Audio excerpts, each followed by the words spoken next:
Fuck ICE. F the government. F Kristi Noem. F Donald Trump. And f all those people on the Epstein list. Welcome. I am a domestic terrorist, anarchist Antifa here. Get the f out of my face with your film. You feel me? Go the f over there. You too, motherfucker. Fuck you, fat ass. Come over my side. Let's see what happens. No one's ever killed their way to peace. I don't think we're gonna start that with that energy here, so. Is this America?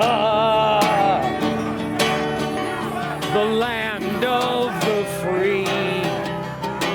Evict ICE, abolish ICE, ICE. You're being lied to. This is a peaceful city and has been for a while. Protest is a First Amendment right. In the words of Eminem, I am whatever you say I am, okay? But I think we all know what's going on. Like, they need a civil war, especially now the Epstein files are gonna be released. And so that's what they're doing. This is not what America is about. This is not what the military is about. Military people who come down here and get involved should be ashamed of themselves. It's been amazing to listen to people call this place a war zone. There are times that it does feel like that, and it does look like that. But it's only when they come out and make it one. Kristi Noem is in here looking for a rebellion that doesn't exist. No, I love Kristi Noem. I love what she does. I think she's gorgeous. Because she did shoot a dog, right? Yeah. I don't know about that part. As far as I remember, the quote was because the dog was misbehaving and she couldn't bother to figure out how to train it, so. Nothing like a good pepper spray. I'm here because I stand against death camps. We're putting people in death camps, feeding them raw meat and bunk stacked 5 high. They don't let them see the light of day more than 1 hour a month. And all this just to enrich the terrorist CEO of Geo Group. Geo Group has hired an army of lobbyists in 17 states while donating to over 400 candidates. In 2017, Geo donated $225,000 to the Trump PAC. Later that year, they landed a $110 million ICE detention contract. The contract pays per head per day. So the more people locked up, the more money Geo makes. Music heals everything, and it'll be here after the nation's gone. So in the meantime, it'd be nice if we figured out how to care for the earth and care for each other. All right, what's up, guys? We have just arrived in war-torn, war-ravaged Portland, Oregon. As you guys can tell, it is absolutely fucking bananas out here. Over here, we have about 15 anti-Trump No Kings protesters speaking their mind about everything going on with ICE and the perhaps soon-to-be National Guard or California State Guard occupation of this particular cross-street intersection.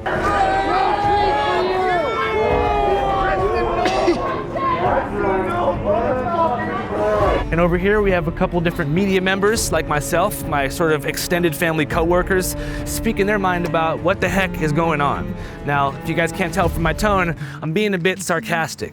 Portland, Oregon, it's a beautiful, amazing place with a lot to offer. It's also been historically the heart of some pretty wild protest over the course of the past 20 or 30 years. But 2020 was the real main year. You guys remember 2020? The pandemic, the George Floyd protests? If you don't remember, here's a quick look back in time that should help explain a bit more about the origins of President Trump's grudge against Portland, which I feel qualified to speak about because I was there. So Portland, protest-wise, simply goes harder than other cities do. Dude, if your dad's a cop, fucking punch him in the face. At least 50 times. As did Seattle before gentrification. Their arms are actually fastened into these concrete containers. It gets a little uncomfortable. I could have dressed better. In some ways, it's comparable to the European protest model. It's not about looting and getting free shit. It's more like a mass mobilization of thousands of people that appear from thin air at a moment's notice, equipped with laser beams, leaf blowers, shields, gas masks, incendiary devices, and sometimes other weapons, with the purpose of either disrupting government operations or confronting opposition in the streets. Most of the friends that I had growing up who dove into this world headfirst were from the anarchist, bike messenger, vegan barista, and punk rock variety, and their opposition was typically white nationalist, Christian fundamentalist, sovereign citizen types from the nearby suburbs who would come into town to antagonize. And the black bloc, or the anti-surveillance uniforming you often see them wearing, was initially a tool that was developed by Marxists in Europe in the 80s to avoid being identified and thereby doxxed for their affiliation to radical political groups. But to bring it back to my hometown one more time, it was Seattle in the late 90s that led to the rise in domestic popularity of Black Bloc, which was the de facto uniform of many of the some 40,000 protesters who showed up in downtown Seattle to protest the World Trade Organization's annual conference. Citing the devastating impacts of economic globalization on American labor unions and of course the rise in third world labor exploitation by these evil transnational corporations. But still, there was no explicitly named Antifa group that existed until about 8 years later when Rose City Antifa opened up in Portland, Oregon. Rose City Antifa, and they are amazing researchers,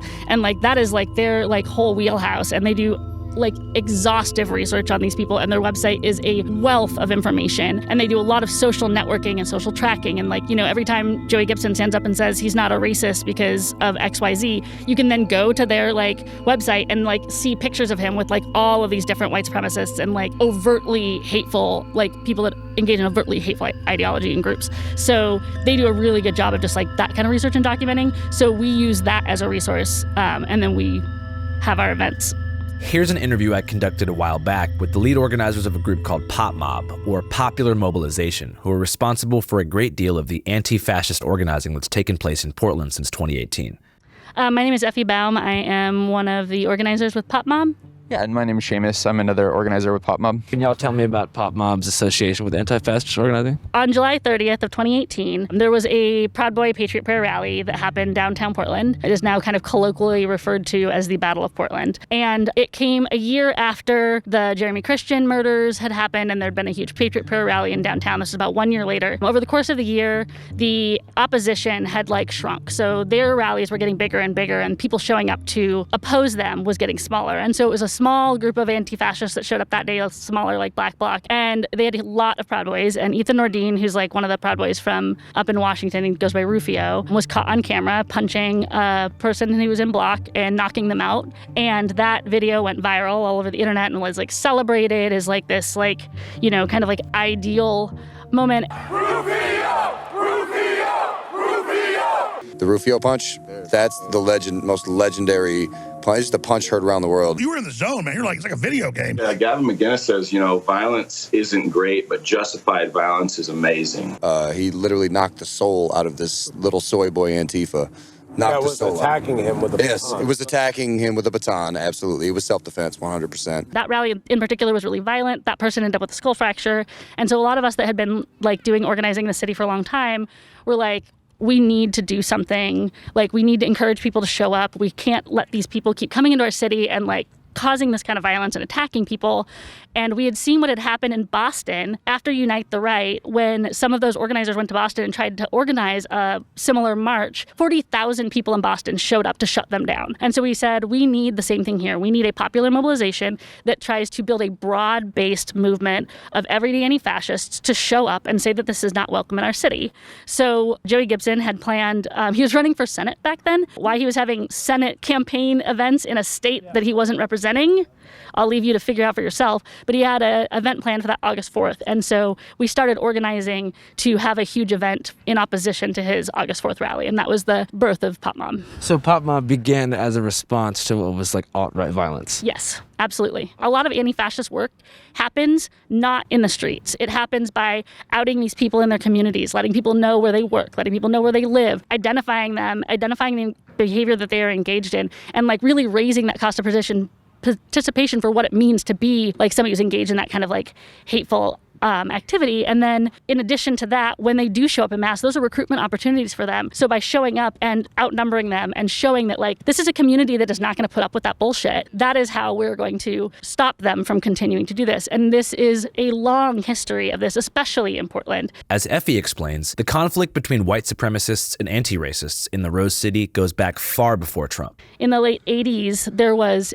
mid-80s, there's a really, really thriving and active neo-Nazi skinhead racist scene here in Portland. And there was a lot of like white supremacist, overtly white nationalist gangs that were in the city. And one by the name of Eastside White Pride, 4 of the members of that murdered an Ethiopian exchange student who was a college student at PSU in 1988. And it was kind of like a tipping point. There had already been a lot of violence that had led up to this point. His murder was not the first, but it was kind of like this moment that sparked a lot more opposition. And it ended up leading to a huge coalition of organizations in Portland that then for the next several years worked to organize against those white supremacist and neo-Nazi groups and essentially chased them out of Portland and chased them back underground. And that kind of organizing didn't happen here again, like that kind of neo-Nazi white supremacist overt organizing didn't happen here again for a long time because the anti-fascist counter opposition was successful. And so we are basically just trying to do the same thing. And in the 2 years that we've been organizing against Patriot Prayer and the Proud Boys, their attendance at their events has dwindled. So here's where it gets a bit confusing when talking about 2020 when everything popped off in Portland, and where the mainstream media seems totally unable to identify any nuance whatsoever.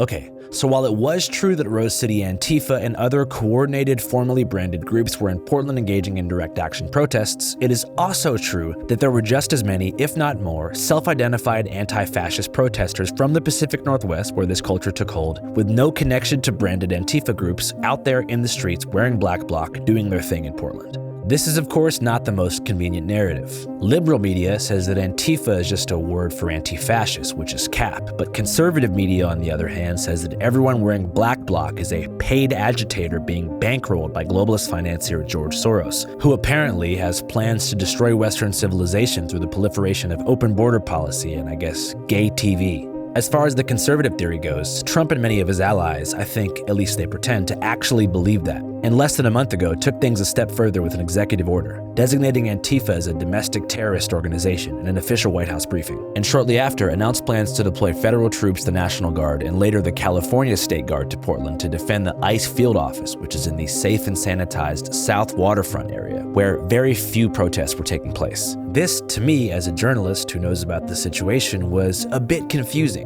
I mean, SEO-wise, Antifa hadn't been talked about in over 5 years, and had their last real presidential mention back in the August of 2020 when Trump deployed DHS and Border Patrol agents to allegedly help the police secure the courthouse downtown from protesters who were demanding the radical defunding and/or abolition of the Portland Police Bureau. But as time went on, things really began to wind down.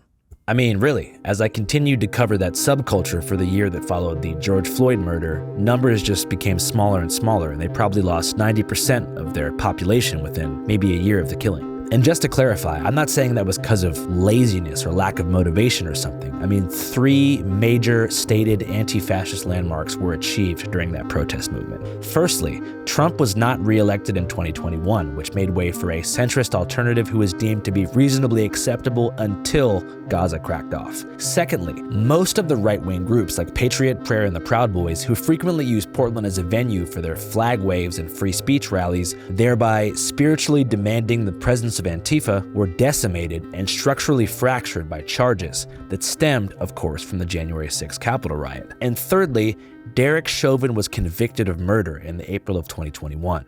So now we're back. It's been a year of vengeance. Trump is back in power, and all of Trump's enemies are definitely feeling the smoke. Not just on a city level, but you got New York Times getting sued, Paramount getting sued, YouTube getting sued. And Trump is actually winning most of these lawsuits, and now he's taking revenge on cities that hated him back in the day. So now we're here, 2:30 p.m., got the Fred Meyer flannel on, gonna talk to this guy over here, figure out what's going on. Excuse me, sir, what the heck's going on? Well, I like to watch the shit show. Yeah, what have you seen so far? Nothing, not today, it's too beautiful. What's the most beautiful thing about Portland, Oregon? Oh man, our family's been here from the 1850s. I think this is all fucking stupid, personally. Everybody calls me a Nazi because I'm white. I just want love. It's important to note that in the midst of this chaos, ICE operations are still continuing as normal at the Portland field office. They've just changed their entrance to the other side of the building, where every so often, undocumented migrants arrive to either apply for their worker's permit or begin the self-deportation process. ¿De dónde eres? De Guatemala. ¿Y qué piensas sobre eso? Y en el caso mío, pues yo estoy viniendo a cumplir con mis leyes para que todo salga bien, porque es mejor venir uno a presentarse y no fallar, ¿va? Porque si uno falla, pues las cosas se ponen difíciles. Ajá, entonces mi deber es mejor venir a cumplir con la ley, presentarme y que todo salga bien. Tú no tienes papeles, ¿no? No, yo no tengo papeles. ¿Y cuántos meses tienes aquí en los Estados Unidos? Oh, pues apenas tengo 1 año, 4 meses. 1 año, 4 meses. Sí. ¿Estás en la ciudad de Guatemala o en el campo o dónde? Es en una aldea. Okay. ¿Y por qué viajaste a los Estados Unidos? Oh, pues por muchos problemas de allá de Guatemala, ¿va? Entonces, pues aquí veo que todo está calmado. Problemas como delincuencia, cosas como eso. Sí. Así es. Por eso mismo que uno busca cómo salir de allá mejor y que yo estoy cumpliendo con lo que yo he prometido con ellos de venirme a presentar. ¿Y es difícil para encontrar trabajo sin papeles? Pues la verdad no sé, va, porque yo no he intentado buscar porque, como le digo, no quiero meterme en problemas. Es mejor, como le digo, cumplir hasta que ellos me autoricen un permiso de trabajo que andar haciendo cosas. ¿Qué tipo de trabajo quieres hacerlo? No, pues aquí, como dicen, va a lo que me salga despuesito. ¿No tienes miedo sobre ICE? Pues la verdad no, pues porque como decimos, va de que a lo que Dios haga su voluntad. Hopefully that interview gives you some insight as to maybe why ICE has been engaging in such intimidating public behavior, snatching people off the streets in masks, chasing day laborers through parking lots, the construction of something called Alligator Alcatraz, and releasing ASMR videos from deportation flights. Maybe they are using terroristic tactics in an effort to cause migrants to engage with the formal immigration system, whether it be through requesting a permit or self-deportation. I've mentioned self-deportation twice now because, according to a recent DHS report, 80% of the some 2 million people who have been deported since Trump's re-election have done it themselves on the CBP app to begin the legal citizenship process from their home country. This is no doubt a direct result of the climate of fear ICE has created. But additionally, Trump also launched an initiative called Project Homecoming that offers a free flight home and $1,000 for every single migrant who self-deports. I truly wonder if our new friend is still in the country. So if you ask some people in the mainstream media, Portland, Oregon is a war-ravaged city where the US military is fighting the good fight against terrorists on every street corner. I don't know if that's true, but it could be. The problem with the media's coverage of ICE protests here and across the country is the problem with mainstream media overall. Massive conglomerates pushing dueling narratives to fit their own agenda, sensationalized headlines to boost engagement, and criminalized wording meant to shape the public perception. So naturally, before we put boots on the ground, we get informed, using what you might ask? Ground news. For example, the left-wing Mother Jones magazine headline reads, Trump says he'll send troops to Portland and sanction full force against Americans. Meanwhile, the right-wing Breitbart headline states, Trump authorizes troops to protect Portland ICE facilities from Antifa. Not too hard to spot the bias there, buddy. Ground news. They show you stories from across the political spectrum with context like bias, factuality, and most importantly, ownership. Something else that doesn't get enough attention is how many news stories aren't actually newsworthy at all. They're fake or extremely inflated news stories. And that is why Ground News shows you numerically how many actual sources are covering a story, so you can determine if an article is legit or just echo chamber algorithmic nonsense. Ground News also tracks the ownership of publications, so you can see for yourself who's pushing what narrative and where else they might be doing that. For all of those reasons, I and everybody here at Channel 5 trust Ground News to help us cut straight through the noise. And right now, you can subscribe for a 40% off the Unlimited Access Vantage plan, bringing the cost down to less than $5 a month. Just scan the QR code here or click the link below to sign up. Supporting Ground News helps support us, which means we can keep making videos like this and giving y'all coverage that isn't watered down or dictated by corporate interests. So check it out, stay informed, and most importantly, don't let the media tell you what to think. All right, back to the streets of Portland. Do you think maybe there's any other reasons that people might think you're a Nazi besides being Caucasian? Because I'm Caucasian, never been called a Nazi. Oh, dude, I hear it all the time. No, just because I'm white. White and I stand up for my rights. That's it. You feel like white people are getting the short end of the stick? Yeah, for me anyway. My personal opinion. What's been going on? I grew up with all the cultures. I grew up black, brown. Grew up with the Mexican. I grew up in Hillsboro. Oh shit. I love all the colors, man. Yeah. But they hate on me, but it's fine. Still love who I love. I got trans friends. I got gay friends. Bunch of retarded fucking trannies out here. I live in this fucking building. There's 120 days of this bullshit. Fuck these people. They're trying to troll me, and I don't care. I think it's funny. They can't troll me, but I don't give a shit. Fuck them. Fuck them all. I'm gonna be here when the Patriots come back tonight, and then hopefully we'll fuck these people up. They're gonna fuck them up, and we're gonna get them the fuck out of this goddamn neighborhood. Portland, Oregon, where it looks like a war zone. When Trump said it was a war zone, he's being a little, facetious about it. It's not actually a war zone. It's not Afghanistan. It's not Iraq. It's been pretty peaceful. I mean, you had the flag burning. Then it got a little tense, but seems to have diffused for now. No, they were burning it, and I actively went over and shoved people out of the way and took it and put it out and saved it. And then I told them to try and do that with my flag, and It obviously did not happen. And one of my friends got the other half. I think his name is Nick. That's the one. He got the other half. President Trump, you mentioned that flag. That's right. I saw that. Took this flag from that man that was burning it in the street. I saw it. Do you know who he is? Oh yeah, I know exactly who it is. So why don't you give it to Pam? Give it to the Attorney General, and let's start prosecutions. Yeah. They're not going to take my flag and burn it, and I can't stand to see somebody trying to do that. For these people in the building, right? This is not what they're used to. They're not used to entire masses of people being herded by giant gas clouds. So, you know, in the sanctity of Portland, to them, it may feel like a war zone. I know these people want to go to bed. I know these officers want to be home with their families. Some of them are from LA. So something needs to break. They need to get these people out of here. If that's sending in National Guard from California, Oregon, Texas, or even active duty, the president is supposed to protect against all enemies, foreign and domestic. Domestic inside the United States. These are the enemies of, civil living in the United States. The apparent enemies of the United States, for the most part, seem to either be furries and keffiyehs, semi-unhinged individuals dressed like superheroes harassing who they believe to be conservative media. How about you guys go fuck over there? And of course, right-leaning content creators attempting to engage with people in Black Bloc, which always results in some kind of argument or fistfight. It's an ecosystem where sometimes it feels like everyone needs each other to justify their own existence, and it's hard to tell who's having the most fun. You see, like, how everybody's standing around, it's like this is 99% of the day, all day. And then, like, the professional news will come out for a little bit. Like the left-leaning side will go, oh, these people are out here, they're protesting, and then they'll leave. I saw yesterday an interview on some live stream, it was like this lady, like, we should incentivize people to come out here and punch Antifa. That would really get our views up. That would really be great. Like, they're so happy for violence. It's just crazy. They're like cheering it on. They're like, as soon as they come out, they're like, yeah, go beat them up. Go do your job, like I mean, they sent 30 guys out to come pull that kid who was his foot off the line. It's like, they're not doing nothing. Yeah. That's not their job.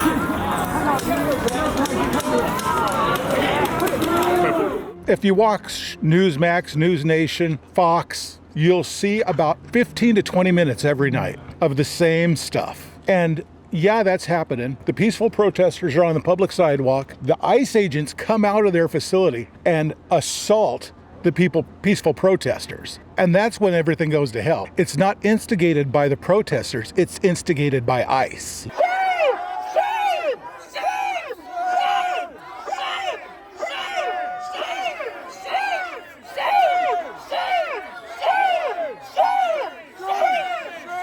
I spent 22 years of my life upholding the Constitution against all enemies, foreign and domestic. And these are domestic enemies. Not these folks, not these protesters, but the people back in D.C. running the show. We should use some of these dangerous cities as training grounds for our military, National Guard, but military. This is America at practice. This is what the First Amendment, the most important of all, is all about, is people expressing their peaceful views of tyranny. A lot of us that have been down on the ground for a while have anticipated we'd get this sort of clash between narrative and reality in Portland. They've been setting up this story about Portland since 2020. It's disappointing to see so many people going along with it, but it's exciting to see that because of how much the spotlight is being focused on Portland and Chicago right now, we're getting a real opportunity to show people that that's not the case, that this isn't a war zone, that it didn't burn to the ground in 2020. Yeah. To be honest, a lot of this 2020 downplaying made us a bit sad, narrative-wise. There was a lot of energy in the streets back then, and you had people boldly standing in front of the fires they just sparked with 100% conviction, and no huge concern about optics and how they'd be perceived by people who weren't even there. And I'm not saying it's good to burn down police stations, but proving how peaceful you are to conservatives by dressing like a cartoon character isn't exactly moving the needle either. I guess times have changed. Oh well. I don't know. I wasn't active in the 2020 protests, so I can't speak to how they were on the ground. I mean, I lived around here, but I didn't spend all that much time downtown. So everybody's out here with a different idea. And so there's no Antifa, there's no like leftist playbook plan. Everybody's just out here because they're emotional and because they care. Amongst all this hullabaloo, I started to wonder where the hell the real ones were at. The buck-wild Antifas of 2020, who lived and died by this fuck 12 shit. So I made some calls And thankfully, by the grace of God, I was able to get in touch with some certified steppers from back in the day, who to my surprise, were doing their best to stay as far away from the ICE office as possible. I would say that it is the most surveilled place a person could ever go in their life, and it's full of right-wingers, all with a live stream in their hand, trying to create a situation that can justify more escalation. You know, the contrast to that is, for the most part, the same few dozen people who are showing up night after night, grilling hot dogs, rocking inflatable fucking frog costumes, twerking and smoking joints in front of federal agents. A lot of people have been on the same page for quite some time about what's going on down there. But for the most part, it's a bunch of newly activated people. It's a bunch of liberals, a lot of anti-fascists, just like, what the fuck are we doing? We're just like showing up to get surveilled, all for what? Because what are people doing? It reminds me much more of the raid of Area 51. You guys familiar with that? Yeah. When they showed up? With the footage of it, yeah. There was people in inflatable costumes, vague conspiratorial tones, but probably the anger here is maybe ratcheted up a bit more because it's not quite as campy, because ICE is actually, snatching people off the streets. Especially at this point, it's so fucking unserious. Like, okay, cool, you got 10,000 people to go to your protest in quotes, with the cops blocking the streets and you're holding your signs, you get your pictures, you go home. Like, what has that done? If mass protest did anything, Israel wouldn't still be bombing Gaza right now. Because look how many people started to hit the streets in October and November of last year in support of Palestine. I mean, you can just go through every time there's been mass protests, what has that led to? And usually nothing. So what's the alternative?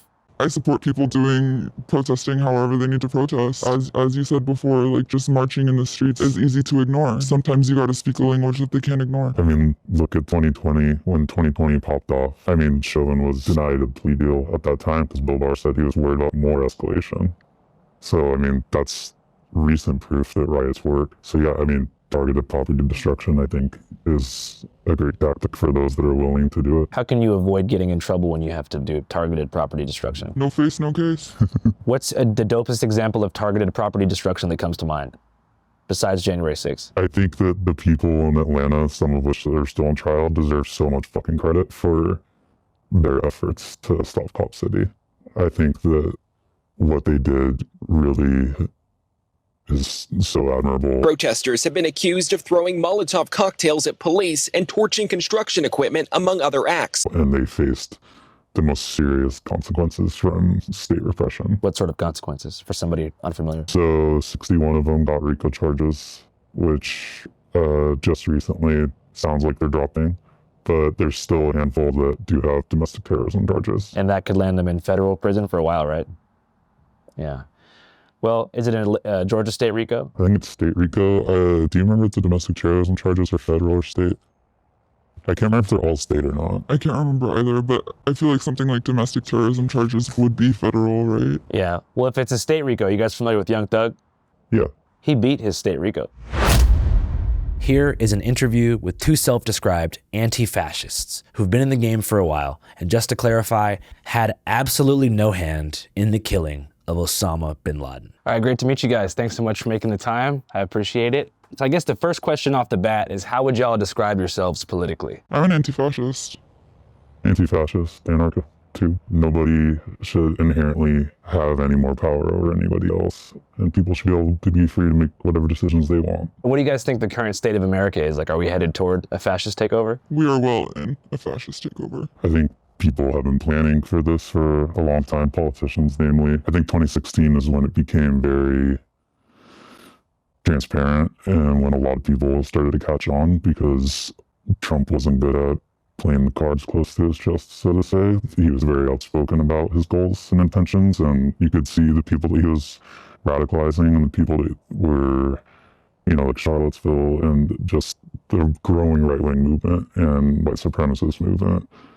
They just became so much more emboldened that it wasn't ignorable anymore. So you feel like it built mainly from 2016 until this present moment. What are some things happening right now that you look at as like a 100% foolproof sign of fascism coming into the fold? So in February 2024, Stephen Miller laid this out in a podcast with Charlie Kirk, which The Atlantic did an article on. And in that, he laid out Trump's plans to do exactly what he's doing now, which is to take National Guard from red states, to put them into blue states, and to hopefully get a response that justifies more escalation on his part, which would look like the military coming in then. So, I mean, that's like a very transparently stated goal. And I mean, Stephen Miller is just like, he can take any quote he says and match it up with half the shit that got said in, name it, like 1920s, 1930s Italy, 1930s, 1940s Germany, like, it's all the same shit. We are the storm, and our enemies cannot comprehend our strength, our determination, our resolve, our passion. Our lineage and our legacy hails back to Athens, to Rome, to Philadelphia. And so you mentioned that what's happening in Portland now is an attempt to escalate the situation to use anti-fascist response as a precursor to infringe more upon people's civil rights and freedoms. I think they'd love to see that. For you guys, as anti-fascists, do you feel like you have to resist taking the bait when it comes to the current situation down there at the ICE building? Or do you still feel like it's worth it to show up and, you know? That's a really good question, and I think there's a lot of nuance that comes with it, because on one hand, you hear the don't take the bait rhetoric from local Democratic officials. They say don't take the bait. For example, after it was announced that the National Guard was being deployed in Portland, a bunch of our officials made a press conference talking about not taking the bait. Right now, the most powerful response to the presence of federal troops in our city is not to give into provocation. Let's not take the bait. Let's not respond. Let's not be baited by federal bullying tactics. Even though in this very same press conference, they acknowledged the fact that everything on the news, everything people were saying about Portland, just all this rhetoric was blown extremely out of proportion. Images and videos from 2020 were being spread as if they're happening right now. Lies that the city is set on fire. Even our senator acknowledged driving by the ICE building and seeing 3 women peacefully protesting. And in turn, that very same day, Trump saying, you know, that people are sieging the building or whatever the fuck. These are crazy people, and they're trying to burn down buildings, including federal buildings. But we're going to get out there, and we're going to do a pretty big number of those people in Portland. So I think there's a very big difference with rhetoric from people like that who are saying not to take the bait, even though they don't need bait to do what they're doing. They're already escalating. They're already launching attacks on citizens and Portland civilians without anything happening. But at the same time, there is something to be said about taking the bait in other ways and thinking strategically and tactfully. If you look at everything that's happening right now, it's a direct result of the far-right grifting machine. It's a direct result of these lying propagandists, none of which who live in Portland, none of which who are from Portland, but they have been fixated on Portland for almost a decade. And this is the direct result of their lies that we're seeing. Every night they're going to ICE and they're calling on more of these patriots to come and protect the building and to protect the federal officers down there at ICE. And when they're showing up to instigate fights, to provoke people, I think there's something to be said about taking the bait in some situations like that. So I think it's important to not conflate, the term taking the bait, because I do think direct action is important. I do think standing up for what's right is important, but I also think there's a way to do so in a smart way and in a way that is actually benefiting your community and taking care of your community. One thing you mentioned too is the right-wing outrage ecosystem. So I was here in 2020. I think you guys probably were too, but I'm not quite sure. And it was a totally different vibe on the ground. There was some content creators, but it was far more protesters and people involved in direct action. We went down there the other night, and it was mostly people live streaming, a few protesters. And whenever you mention the right-wing outrage machine, are you talking about content creators, or are you talking more about podcasters speaking from their homes? Can you describe the relationship between those two things? I mean, I would say all of it. It's all part of the same ecosystem, right? You have these supposed, journalists on the far right that are directly embedded with federal officers who are being granted access to the rooftop at ICE, while major local publications are being denied same access. And they're up there night after night making lies, spreading lies about what's going on in Portland. And these same people are being invited onto Fox News. They're now being invited to go speak and share their stories at the White House. It just kind of trickles down. You have influencers doing the same thing. Maybe they're not getting invited to the same places or getting the same opportunities, but they're all doing the same thing. They're all spreading the same message. They're all working together. What is the message they're spreading about Portland? In one sentence, What would you say it is? The misunderstanding of what anarchy means, I think that's what they make it out to be. Chaos, anarchy, the city is on fire. All of that couldn't be further from the truth. This is a call out to corporate media who has completely ignored this story or has falsely reported on it.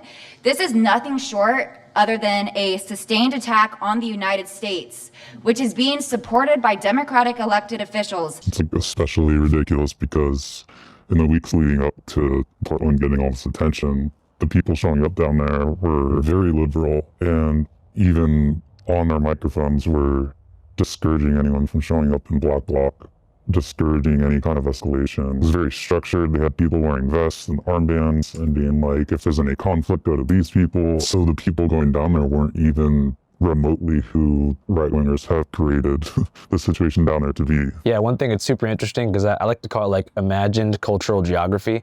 You know, it's like, because everyone now is like chronically inside and they're learning about reality through their favorite podcaster and live streamer. And the right has created a mythical Portland in the imagination of American conservatives, ranging from young, like Charlie Kirk fans, to old, like people's grandparents.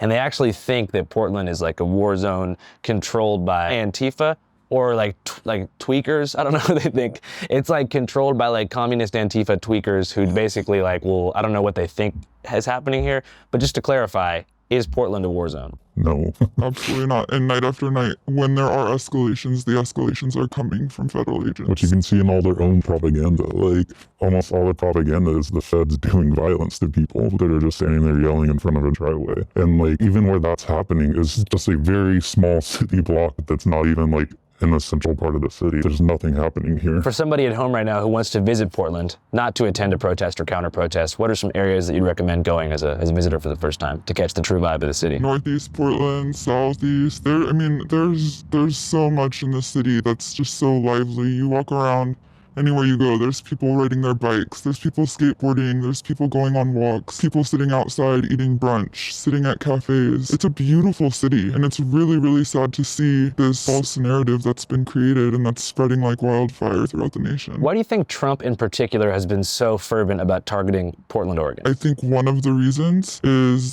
the anti-fascist scene in Portland. Anti-fascism in Portland, it's cultural here. It goes so far back. It's truly cultural here, and people have been fighting back and resisting the organizing of white supremacist groups as far back as like the Great Depression. I think the genuine anti-fascist community is a big reason for that. You know, he's trying to quell his dissidents, and him and other officials in the government are very outspoken about that. Can you tell me a little bit about the history of anti-fascism in Portland? Like, when did it really start to coalesce as a broad cultural thing? I think probably with like anti-racist action in the 90s, right? Would you say here in Portland? It goes back a lot further than that, 20th century shit. But in the 80s and 90s, yeah, there was a lot of anti-racist organizing that was forming in response to the organization of like various white supremacist groups, Aryan Nation, KKK, like, the list goes on. There's the ARA, there's Sharps, civil rights groups, labor unions. These people, they were all mobilizing in response to white supremacy. And when I say that anti-fascism in Portland is cultural, and it has been for a really long time, I don't think people understand how deep it really goes. The music scene in Portland is really big, and it has been for a long time, and that was also a big part of it. In the 80s and 90s, there were so many bands that were incorporating anti-fascist messaging into their music, even into their lyrics. It's the same thing in Seattle. Like, I don't think people understand rural Pacific Northwest is like the most racist spot. And there's like the most, I don't know what it is about the culture, because even in the South, it's still more integrated. So there is like clan groups, but some of these Washington towns, like Eastern Oregon, like they want to secede and become the state of Jefferson. They buy into the, Portland myth more than anybody else. I remember when I was a kid, one of the first things I was only 2 years old at the time, but the WTO riots in Seattle were one of the first, I think, times that the greater public became familiar with like how people get down in the Pacific Northwest. But what I'm curious about from you guys is, when did Black Bloc start, and what is the purpose of wearing it today? WTO was a big part of getting like the Black Bloc tactic on a lot of people's radar. And I think there are a lot of misconceptions that come along with Black Bloc. People see folks wearing Black Bloc and automatically assume some kind of political affiliation or allegiance. They think oftentimes anarchist, which may be true a lot of the time. But Black Bloc isn't a uniform. Black Bloc is a tactic.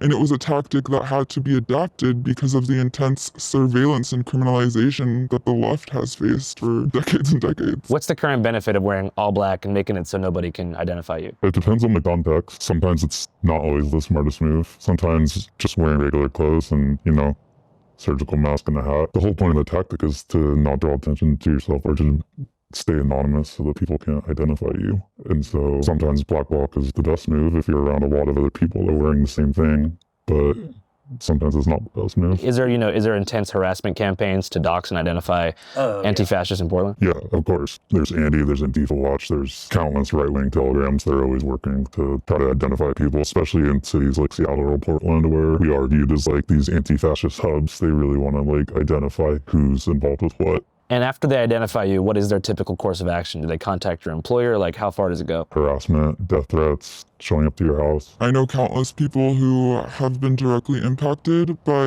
that type of violence, the violence that's caused by these doxing and harassment campaigns. Massive doxing and harassment campaigns, by the way, from people with extremely large followings and online presence. Unfortunately, that has resulted in, yes, so many people getting fired, but it's also resulted in people getting hurt and even killed. The Normandale shooting that happened in Portland, the shooter was a Andy No follower. There's probably going to be people who watch this who are consider themselves to be more centrist, and they might point to the killing of Jay, who was like a Proud Boy. And he was shot and killed by an anti-fascist who was later killed pretty much extrajudicially by, I think it was National Guardsmen or some sort of armed task force that was sent directly by Trump. Do you guys see any kind of both sides responsibility as far as escalating violence? I mean, with that particular situation, definitely not. There's footage of Jay macing him before Michael shot back. So with that particular situation, especially not. But any action that someone might point to as being like anti-fascist or violence, it's always in a defensive way. We're not going into communities and terrorizing people or threatening people or like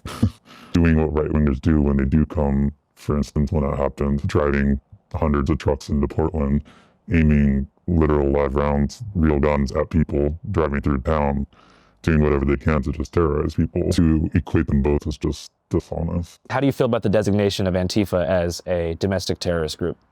It's so silly and would be so funny if the consequences weren't so fucked up. If you ask any of them to define how Antifa is an organization, no one can do it. Like, they might bring up Rose City Antifa or other groups where those are very specific groups that are anti-fascist, but not everyone's Rose City Antifa. Like, we're not Rose City Antifa. To point to specific groups and being like, so they're all an organization is just so silly. Yeah, I mean, it's just a lot of people that care about the same things and sometimes come together to defend said things. And I also think it's a dehumanizing effort to basically blanket any enemy as a terrorist. That will make any further action, especially violent or militaristic action, more justified in the eyes of people that aren't involved. Personally, I think that's more so the intent of trying to brand Antifa as a terrorist organization, is to basically separate anti-fascists from the population at large, I guess. I also think that it's manufacturing consent for what might come in the future. Again, Trump has not been quiet about wanting to quell his dissidents. I mean, look at what's happening now. There's federal judges that are being accused of being Antifa. There are entire police departments that are being accused of being Antifa, all because he's maybe not getting his way in a tiny thing, and in turn he's throwing these insane temper tantrums. And it's really scary to think about the ways that he wants to silence his opponents. Would you guys ever take any George Soros money if it was offered? I don't even know how to answer that. How do you feel about the paid protester narrative in general? I think it's fucking hilarious. You know, the running joke with protesters is that everyone is surviving on the same $20 bill that's being passed around. And that's really funny, but I also don't think there could be a more beautiful metaphor as to how things work, because that's really how it is. Like, if people took the time to get to know these rowdy anarchists that they talk about, they would see that these are the people that are feeding people. These are the people that are helping people find shelter. These are the people that are doing everything in their power to keep communities safe and make sure people have their needs met. One thing they feel has hurt their movement is the widespread Democratic narrative that Antifa tactics are giving the progressive side of the aisle a bad name by associating anti-Trumpism with violence and vandalism. I'm actually really offended by that narrative and the condemnations that come from liberals and centrists. they are a big reason we are where we are today. If you look at the right, sure, they don't have community in the way that the left has community, and that's huge, and at the end of the day, that's how we're gonna win. But as far as how they're winning right now, whether it's social media influencers or journalists, you know, getting access to politicians and getting support from, like, you know, people in various positions of power. Meanwhile, like, the left, like, centrist and liberal publications can't even do, like, an honest report back or coverage on a demonstration. And it's really upsetting because whether we agree or disagree on tactics is besides the point if we're fighting for the same thing. For some reason, anti-fascists are being condemned more than the very fascists that are responsible for the violence and the shit show that we are all living in right now. How did you guys feel about the assassination of Charlie Kirk? I don't have empathy for him. The video was hard to watch, I'm not gonna lie. But did I spend 2 seconds feeling bad? Not really, no. But I mean, as far as like what that means for the future of political discourse, that's where I felt like, holy shit, you know, because of who he was, representing a centrist conservative figure, not somebody on the far fringe, someone who had used social media to manufacture a lot of relatability with a younger demographic. What do you think his death, or I guess assassination, represents for the future of American political discourse? I think that in general, the escalation from the far right can be attributed to that. I mean, for example, like we're seeing now, like Adam Hoffman coming back, and they directly claim because of Charlie Kirk's assassination, like sparked them to reform.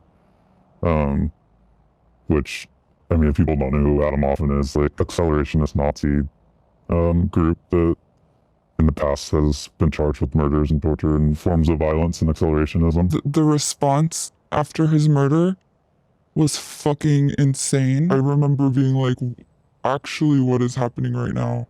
If JD Vance was murdered right now, he would not get the same response and reaction as this motherfucker is getting. I truly believe that. But I also think that what we're seeing and the response and like the escalations, I think they were going to happen one way or another. The people that are responding to this, they always find excuses, they always find justifications, they always find ways to excuse their violent and disgusting behavior. And I think the outcome would have been the same in one way or another.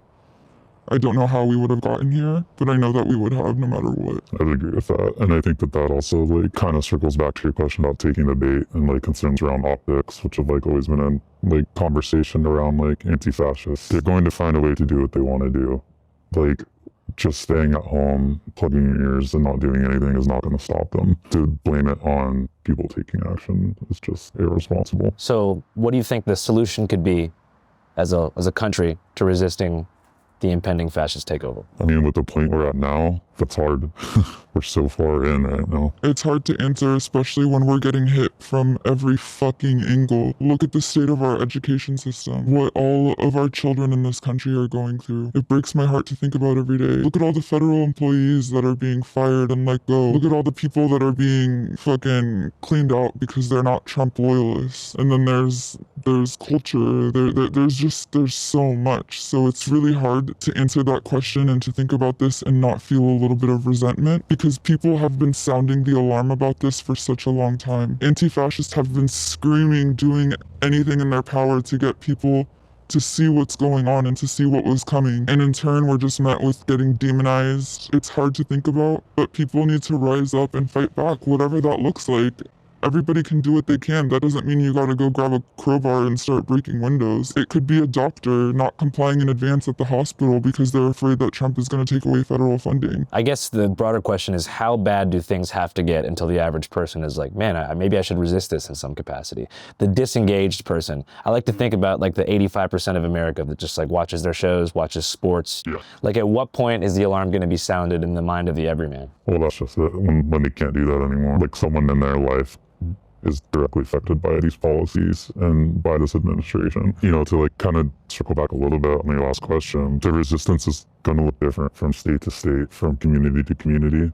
I don't think there's going to be like a one-all solution. Like what we're doing here in Portland is going to be a lot different than what people feel they need to do, you know, across the country on the East Coast somewhere. For people to feel like they need to get up and to finally do something, I struggle to not be pessimistic a lot of the time and to be optimistic that will happen, but things are getting really bad so quickly that it's hard to know at this point. I think as soon as people aren't able to stay at home and be comfortable, or someone that is very close to them is affected by this, that will be the tipping point for people that aren't already active. Yeah, it's too bad too, because so many people I feel like became Trump supporters because of liberals. You know, just the fatigue as far as liberal policing, and just you saw it in like the stand-up comedy world in particular, because I really think they had a huge hand in turning people, you know, away from liberalism or progressivism and toward Trump, because it's like he says what he wants. Like he doesn't give a fuck what you say.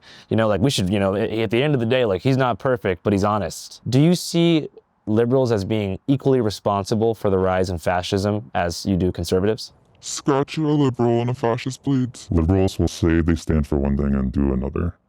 And the people that are actually acting, doing material things, or risking their freedom to try and create a better world, to try and stop fascism, they lump them into the same category. You know, they'll say bullshit things like the horseshoe theory, and they'll give legitimacy to these fascist ideologies that like to say that anti-fascists are the same as fascists because they want to tell you how to think. And so liberals are just as much complacent as right-wingers and MAGAs in creating these situations that people like Trump and his administration can exploit to just gain more power. But do you see any hope in the two-party electoral system moving forward next primary? Like, do you ever see a progressive running on the left side of the aisle that you would get behind? I'm not the one to ask. I don't vote. My answer will be no to any hope of any politician saving us or saving people. I've yet to ever see a politician who's not in it for anything more than themselves and their ego. Anytime I get a little bit of hope, I'm just let down time and time again, be it by progressive city council members, Democratic governors, liberal Democratic presidents, it doesn't matter. Do y'all believe in voting for like city council members or local government here in Portland? Local is different. Even if I don't believe in the politics, I do think that the people do have power to make changes in their communities. Whether you agree with politics or not, however you think about politicians, I think it would be doing a disservice to our communities and also just lying to ourselves to say that it wouldn't make a difference, even if it's just on a small level. Yeah, I would agree with that. I think local elections are a different conversation, and I think that there's value in participating in it. Speaking of the Proud Boys and other kind of far-right groups like that, are they still as active as they were back in the day? They definitely got quiet, notably after January 6th. Tensions cooled down. There was a lot of fragmenting of these groups. Lots of anti-fascist researchers would document this stuff. It's all available on the internet, you know. They were just kind of nowhere to be seen for a little bit. Not long ago, within the past like 6 months maybe, in Oregon City, the local Proud Boys organized a flag wave. And that was kind of one of the first things we had seen happen in the area in a while, but that is definitely starting to change. We touched a little bit earlier on some of these far-right grifter propagandists kind of encouraging more and more of these patriots to come and protect them and to protect the ICE building. Look at people's coverage of what's happening at ICE. You can see that over the past week, the crowd size of the far-right has slowly gotten bigger and bigger. And in that crowd, there are, you know, local fascists that are known by name to people in the Pacific Northwest. I'm talking all the way from fucking Eugene to Seattle. A lot of the same fascists that go from city to city terrorizing communities, and they're definitely starting to come out again. Who are some of the, fascist right-wing content creators that you guys think are doing the most damage right now to the perception of Portland? The post-millennial. Yeah, and anyone involved with them.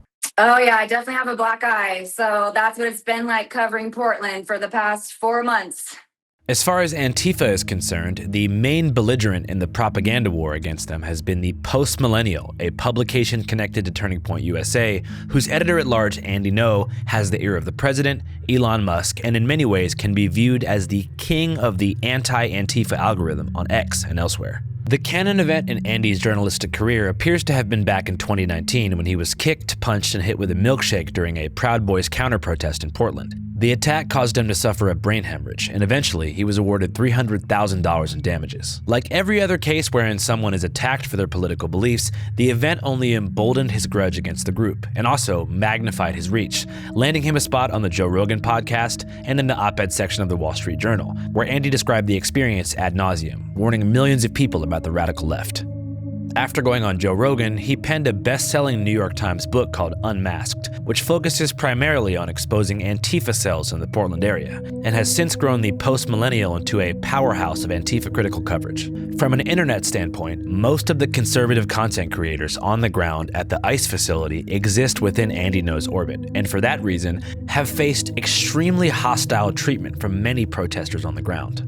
How do y'all view confrontations between anti-fascist activists and conservative content creators? My initial answer is to say that I don't think that they should be made to feel safe coming and creating situations for content, which is what has literally been happening. I mean, even the Portland police said that in their own court filing. So it's not just our one-sided opinion on this. It's just objectively what's going on.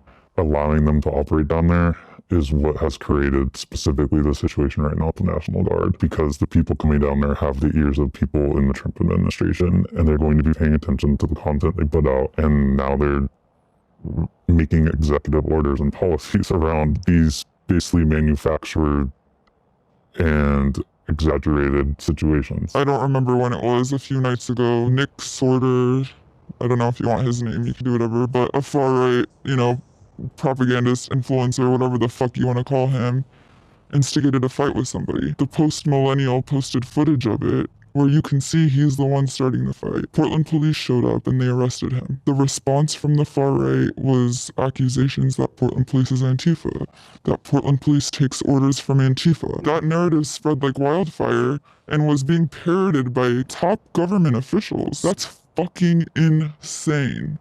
It feels like we're living in an episode of Black Mirror. Yeah. It's fucked. And like you just said, Portland police are no friends of ours. For me, or any anti-fascist I know, to come to PPV's defense is also fucking crazy and speaks volumes. Yeah, it's so beyond words how fucking silly it is. Silly in the most dangerous way, because that's what they're using to justify more escalation in Portland. So how do you think what's going on today compares to 2020? I mean, in what way? It's just so different. It's so different. So there's a lot of similarities as far as a lot of these far-right figures manufacturing content and spreading lies on the internet. That's not new to Portland.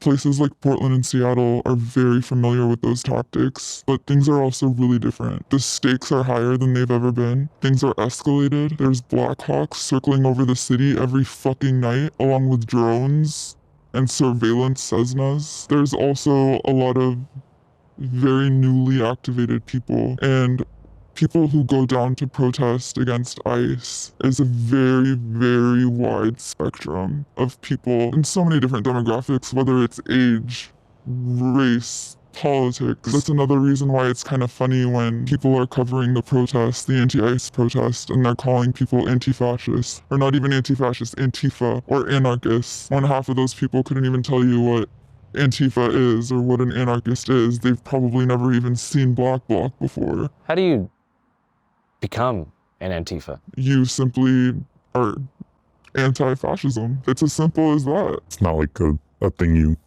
become. You can't sign up and join. I mean, there are, don't get me wrong, there are organizations, there are groups, there's labor unions, there's student groups, there's even, clergy and groups at churches and synagogues that have, anti-fascist principles. There are groups and organizations that are have anti-fascist principles, but there is no Antifa group. If you want your role to be on the ground, physically opposing fascist groups or being present at protests and stuff like that, there's tons of literature out there that can teach you if you don't know anyone. But some people they'll be online and they're really good at researching and keeping tabs on what's going on and educating people. And for that, all you need is computer and internet. I think it just depends on each individual and the role they see for themselves. So technically, you could just get Block, show up at an event where there's going to be anti-fascists, and you all be like, What up? If a person wants to, yeah. You wouldn't be like, what's up, Doug? Like,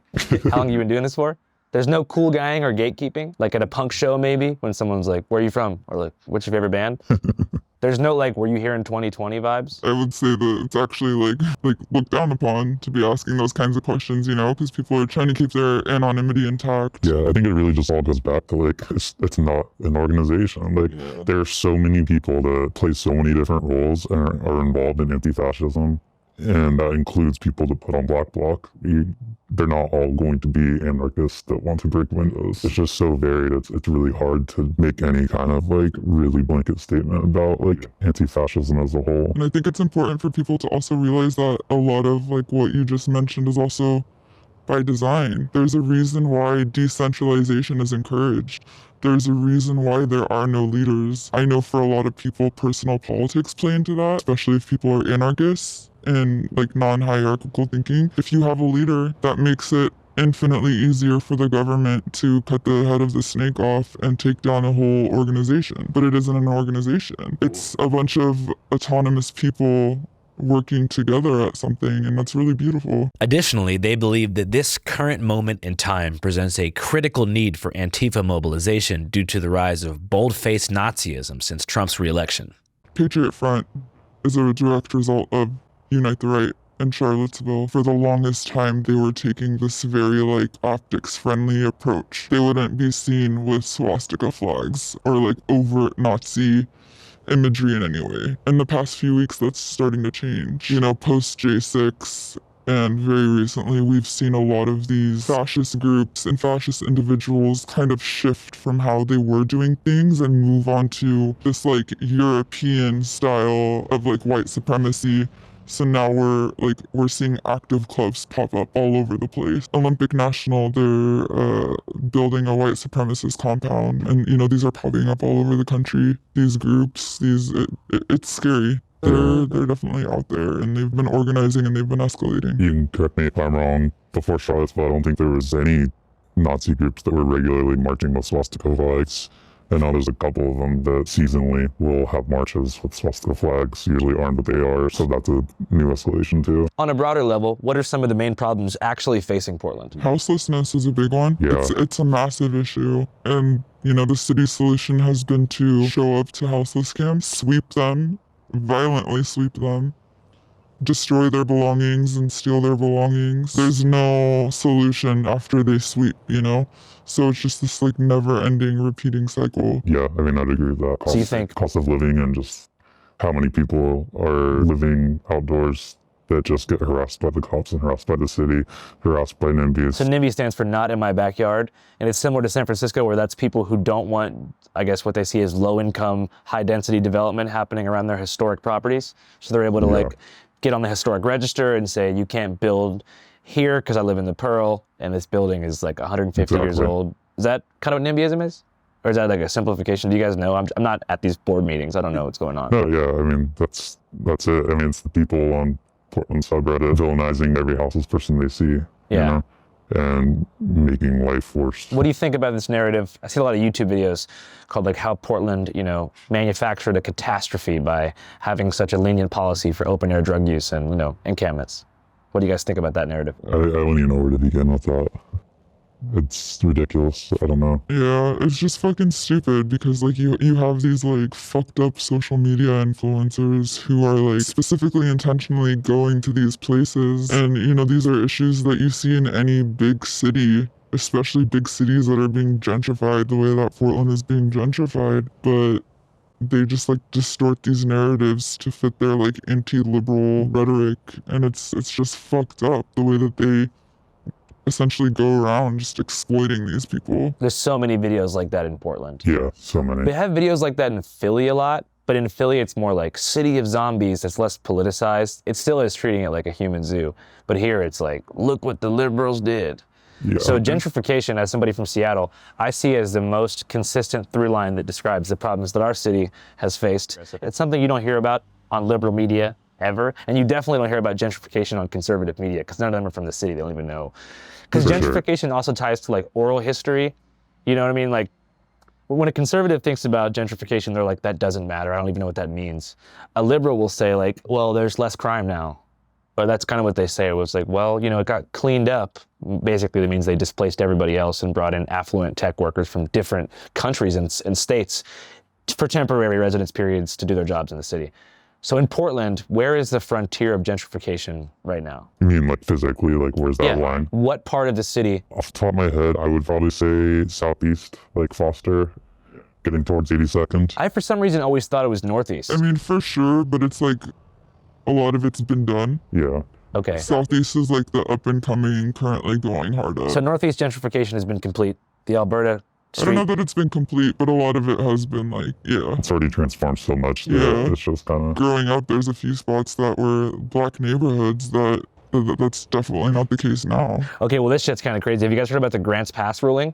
Oh, yes. Like how right after Portland decided to decriminalize petty use of drugs and like contained it to downtown, Grants Pass was like, okay, now we're going to criminalize vagrancy. And if you're outside one time, we take you to jail. If you're outside 3 times sleeping, we give you like a year in county jail. And simultaneously, they chartered buses of all of their street population to Portland to take advantage of the imbalance in laws between counties. I did not know that. Yeah. Okay. I always thought that like that might have something to do with it because it makes it so the harm reduction workers and the services can't scale to the massive influx of people from across the state. There's been numerous times where they said buses have showed up from people with out of state as well. Yeah. Usually it's like red states and it's fucked up. Yeah, I was in Austin one time at the Greyhound station and there was always like drunk ass dudes who like got pulled off the streets and they're like all stoked. I was like, why are you guys so excited? They're like, we're going to Portland. And like Abbott sent like all of them. He buses fools. Wow. All kinds of fools. I mean, you know about the migrant buses, right? Uh-huh. Yeah, but he's been doing that. That's basically just the most extreme version of we're going to take your tent, throw it away, and make it go out, further out from the inner city. So what solutions do you guys see as far as that issue goes to mitigate that situation and find a better future? Less funding for law enforcement and more funding for the people who actually live and reside in these cities. When you say funding, like where would you want the funding to go to? The first thing that comes to my mind is education and healthcare. Yeah, I mean, just the way they prioritize their money is just makes no sense. As the problem gets worse, let's fund the cops more. To make the problem worse, to fund the cops more. And it's just going to keep going around and around. How do y'all feel about the Second Amendment? If you're comfortable being around guns, if you're comfortable owning a gun, I would encourage people to, because you don't want the state and fascists to be the only ones that have guns in practice. So that's where I fall with it. Are there any pro-Second Amendment leftist organizations you feel like are helping get people trained and educated on things like firearm safety? Yeah, there's Yellow Peril is great. SRA is the most popular, right? John Brown Gun Club. So you have a lot of friends who are getting straps? I have a lot of friends that have guns. Yeah. And yeah, that's a big, liberals don't like that one. Liberals hate guns. My parents, liberals, they hate them. I told them I wanted to get one. My mom gasped. Then I thought about it and I was like, I don't want to get caught like Charlie. I get it. Like, I have guns and I practice with them. I don't love guns. Guns are my identity. So you don't look at it and think like, yes. No, not me personally. I mean, okay. If that's what people are into, then hell yeah. But totally. What about you? You think guns are dope, or you think they're just not that dope, but you have to have them so the enemies don't have a lot? I don't think there's anything cool about guns. Me either. There's nothing cool about guns. I don't think that law enforcement and white supremacists should be the only people who have them. I think it's an important tool. I think it's something that people, if they do decide to take up, need to do so carefully and responsibly, and people also need to realize that they're not for everybody and that that's okay. And if you're gonna learn how to put a hole in somebody, you also better fucking learn how to patch up that hole. Firearm safety is very important. Yeah, I don't like the glamorization of firearms. I wish there wasn't a need for them. I wish they didn't exist. Yeah. But that's just not the reality that we live in. And then I meant to ask this at the very beginning. For y'all, what was your launch point politically in terms of getting more involved? I think generally speaking for me was probably when Trump got elected. It's probably when the blinders started to go away, where I'm like, okay, this isn't necessarily something that I can just not engage with anymore. During Trump's first go around, I was definitely kind of radicalized in some new ways. I think for me, a big thing that did it for me was Proud Boys and some of the Patriot Prayer motherfuckers. So one of the things that they would do is come into town and they would go trophy hunting, which means that they would go to the areas where there was a large queer community, queer presence. they would look for people who were visibly queer and they would target them. One of my best friends who is gay, his boyfriend at the time got murdered on his way home from a nightclub by white supremacists. And I think one of the biggest radicalization moments was the year that Jason Washington was murdered. Learning more about the shooting death of a Navy veteran by Portland State University police. The medical examiner who confirmed the identity of the man as Jason Washington now says he died from a gunshot wound to the torso. Trying to pull a friend out of a confrontation outside a bar near Portland State early Friday morning. Washington had a gun in a holster by his right pocket. He falls in that brawl, and witnesses tell us the gun had fallen out, and they say Washington may have been trying to pick it up as he walked away. Contrasting that with the way it was being portrayed in the media, that was kind of like a wake-up call, what the fuck moment for me. Because I was like, these two things don't match. And it was kind of just like a snowball from there. I mean, those are some pretty major consecutive events to happen. Yeah. Optimistic or pessimistic? What are we thinking? Not for tonight, but for the future of the country. Optimistic. Depends on the day Optimistic? for me. Brave new world or hopeless future? I think we have to stay optimistic. I know it's hard, but there's no other way out of this. If we lose hope, we lose the ability to fight for a better future. Y'all want to give a message to the kids? Those are the kids. Don't be intimidated. Don't be afraid. Yeah, I mean, we're just people wearing black clothes. Like, that's all it is. I mean, they can try to paint us to be terrorists, they can try to paint us to be whatever, but at the end of the day, we're just very caring people that are just wearing black clothes. Channel 5 Live Worldwide, Hollywood and Vine. Fuck the authority, Channel 5 News. Channel 55. We don't fuck with custers, and 5 is the best number.